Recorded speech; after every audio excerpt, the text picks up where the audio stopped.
Hello everyone and welcome. Today we're going to be jumping into our first Diablo 4 Season 4 build guide, and we're starting it off strong with one of my all-time favorite builds, the Thorns Barbarian. Now, a precursor to all this, whenever I'm doing Diablo builds, I will not be doing them with super endgame gear because it is unfair to showcase these things when most people won't be obtaining gear at that level, so I won't be having any max masterwork gear. Rather, the gear I have on is obtainable by most people as long as you can put a little bit of time into the season. With that being said, this isn't trash gear either. I didn't just gamble this at the purveyor of curiosities and slap them on. This is gear that you just have to put a bit of time into and you'll be able to obtain it. So let's get into the breakdown of the build, starting with what is Thorns exactly. Thorns is a damage type that you deal back to enemies when they hit you, and this is scaled off strength, health, and the Thorns damage itself. Thorns cannot crit, so keep that in mind going forward with your gear selections and when you're selecting different attributes.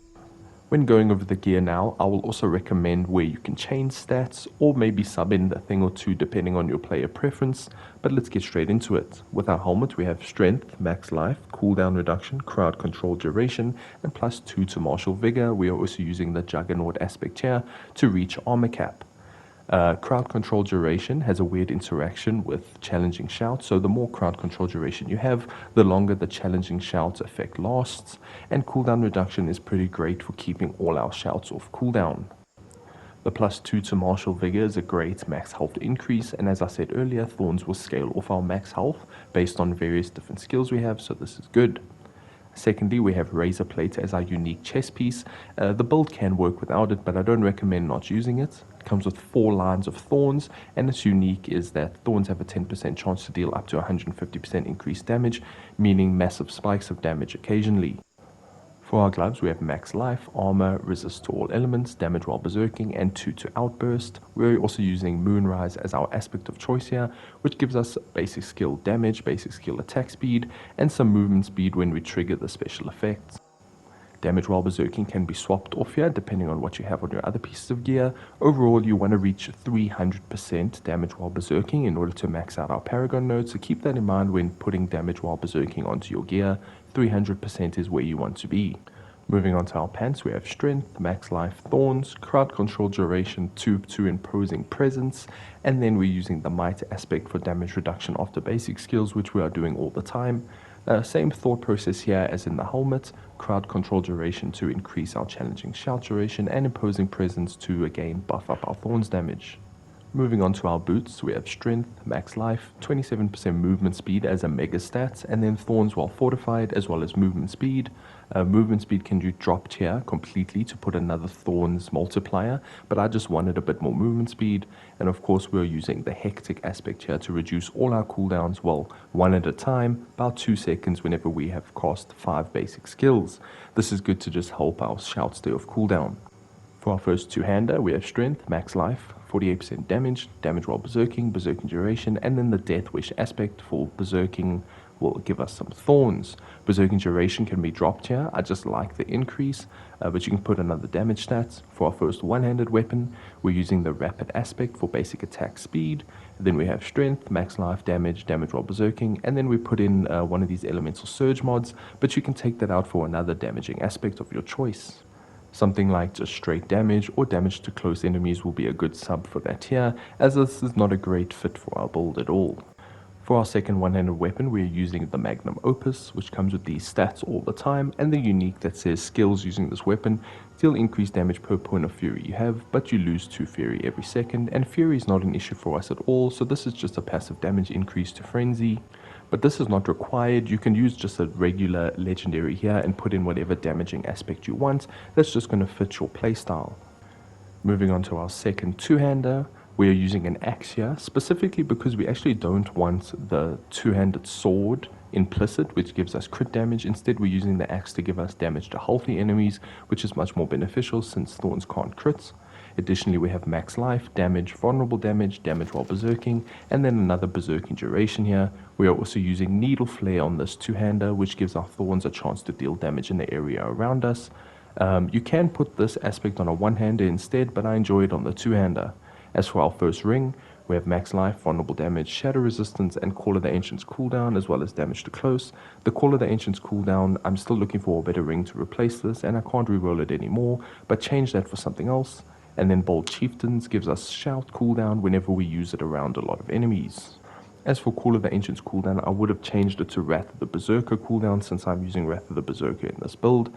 But honestly, whichever ultimate you're using, use that cooldown instead.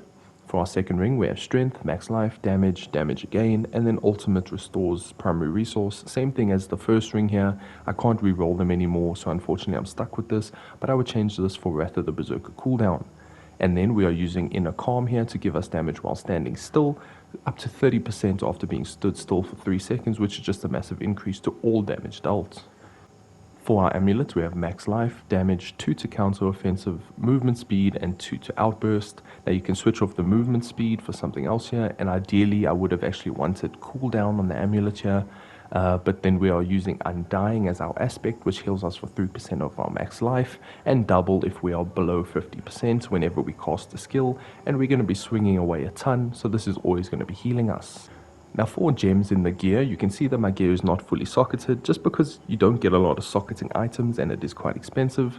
But for the armor you want all rubies, for the weapons you want all blue gems for the vulnerable damage, and then for your amulets and rings you want whatever resistances you need. You can see when I pop up my resistances now, I definitely needed some all res and some cold res, so that's what I have there, but fill these in as you need them. So let's move on, and for our expertise, Two-Handed Axe is the only one we can really take advantage of here for the vulnerable damage. So this should be your go-to choice because all the others don't really impact Thorns too much. Let's begin breaking down the skills. We are dropping 4 points into Frenzy, Enhanced Frenzy, and then Combat Frenzy. A Combat Frenzy gives us 8% damage reduction per stack, so that's 8, 16, 24% damage reduction for having this up, which we will have almost all the time. We're putting 4 points in there to get down to Imposing Presence. After Imposing Presence, which gives us a massive increase to max life, we're just going to be grabbing 3 points into Martial Vigor for some damage reduction from elites. Next we want to grab Rallying Cry with Enhanced Rallying Cry and then Strategic Rallying Cry for all the Fortify gen. Next we want Outburst, which gives us a bunch of Thorns and Thorns per max life that we have. Because we're building so much max life, we're getting a ton of Thorns from this passive. And then lastly, we want to grab Toughened Nails here, which also just increases our Thorns by a flat amount and makes them bleed, or makes enemies bleed whenever they hit us. Challenging Shouts, Enhanced Challenging Shouts, and then lastly, Strategic Challenging Shouts is all going to build into a ton of Thorns for us. Warcry is next with Enhanced Warcry and then Power Warcry for more damage. If you feel like you need more Fortify, go with Mighty Warcry, but Power Warcry is better for overall DPS. Then we're grabbing Booming Voice and Raid Leader, just to buff up our shouts a little bit more, and then I take Swiftness here for the movement speed as well as Aggressive Resistance for the damage reduction. Next up we're going with Pit Fighter for increased all around damage, and then Slaying Strike to help finish enemies off when they are injured. After Slaying Strike we want to grab 1 point in Steel Grasp with Enhanced Steel Grasp and Fighter Steel Grasp so that we can go berserk when we hit enemies with it. We're then taking 3 points in Thick Skin as well as 3 points in Counter Offensive for more damage when we are over half our max life in Fortify. Moving on down, we grab 1 point in Wallop. That's mainly to get to 1 point in Concussion, which just gives us a chance to stun when we hit with a bludgeoning weapon. This is mainly just to help stun bosses in multiplayer scenarios. You can move these points around if you feel it's not necessary. Lastly, Wrath of the Berserker with Prime. Wrath of the Berserker gives us a bunch of damage and move speed, and Unconstrained is our capstone of choice here, gives us an absolute ton of damage. For the Paragon board, we can scroll through it here. In our starter board, we want to be using Exploits. You can see that slotted there. Then we're moving on to the Blood Rage board, where we will be using Ambidextrous as our glyph of choice. We will then exit to the left to the Warbringer board and then be using Territorial as our glyph here. We won't be grabbing the node, we'll be going straight up into the next board, which is going to be the Carnage board, and we'll be using Revenge here for more Thorns damage. We're going to make a short detour to the top into the Flawless Technique board so that we can grab Aya, just to grab those few bonuses, and then we want to head back down to the right into the Decimator board where we will be putting Undaunted as our glyph, and you can see I'll scroll through the board here just so you can see the direction we go in.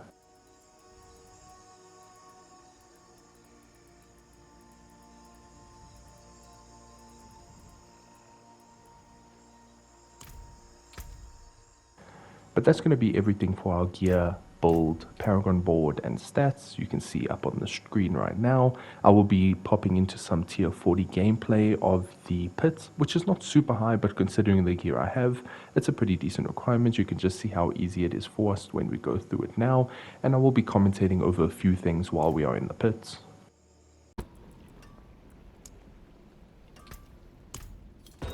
One thing I did forget to mention for the build is our elixir of choice is elixir of fortitude for the 20% max life, but you can also use elixir of iron barbs, and then red amine buzz is the preferred incense if you want to pop an incense as well.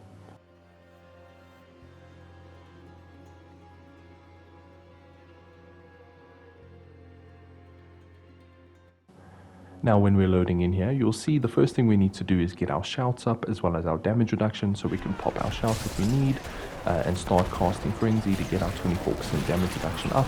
And we kind of just want to put ourselves right in the middle of everything, and all the guys are going to turn to hit us, and when they're hitting us they're going to be popping Thorns damage all around us, which is pretty much going to nuke anything that is close to us. And you can see we kind of get in the middle, pull enemies on us with Steel Grasp if they're not close enough, and we just wait for them to do all the work for us. It's very, very straightforward and simple. You keep your shouts up, you keep your fortify up, and Wrath of the Berserker is only really there for the boss fights.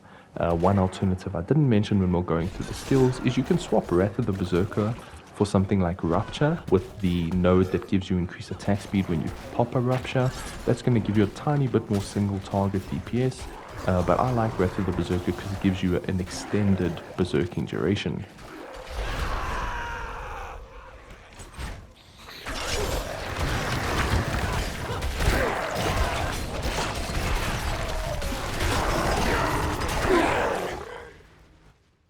One thing I just noticed is we actually don't have damage numbers on, so you can't see how well everything is doing here. So let's get on through to the next floor. We can put on damage numbers, and then you'll be able to see the kind of damage that it's doing. Keep in mind it is Thorns damage, it can't crit, so none of the numbers are going to be these big flashy numbers. You're going to just see white damage numbers all the time. And even though there are these smaller numbers, you can see that we are hitting in the millions. You'll see it start popping up now. You can see 2 million, 5 million, 3 million. People are just hitting themselves off of us for millions of damage, which is just hilarious. Now a few more things just to mention. Firstly, never take a protection shrine if you come across one, which I think we do here in the video. Protection shrine will make it so that we actually can't get hit, so we won't be doing any damage at all when we have it active. And secondly, the only weakness to this build is our single target damage, or our boss damage specifically, which I'll talk about more when we get to the boss. But for bosses, you don't want to dodge attacks. You actually want to get hit as much as possible, so stand in there, their fire breath, their multiple swings. The more you do that, the better.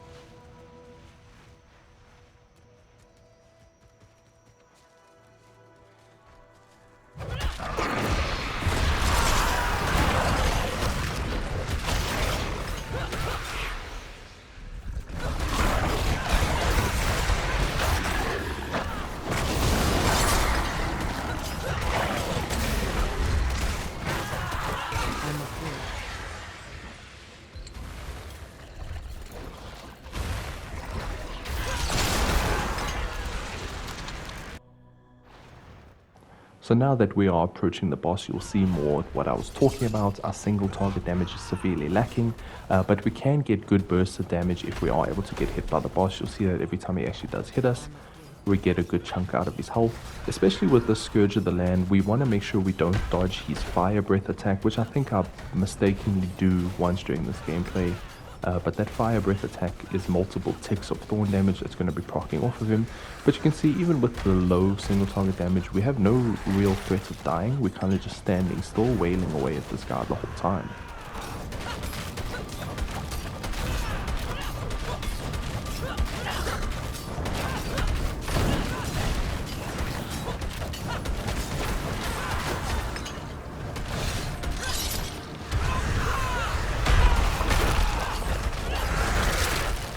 That is going to be the end of our boss. I'm going to leave you guys with a few minutes of hold tight gameplay so you can see how it performs in the lower level content.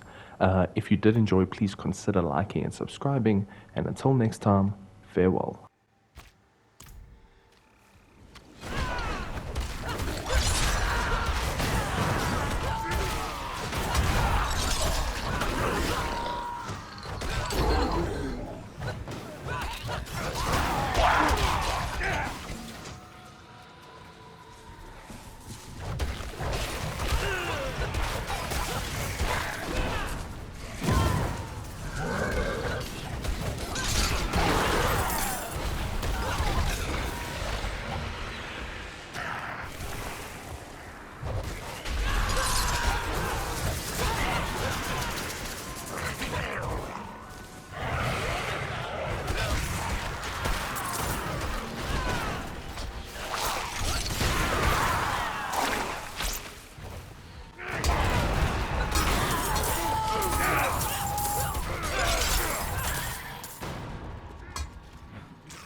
I must wait.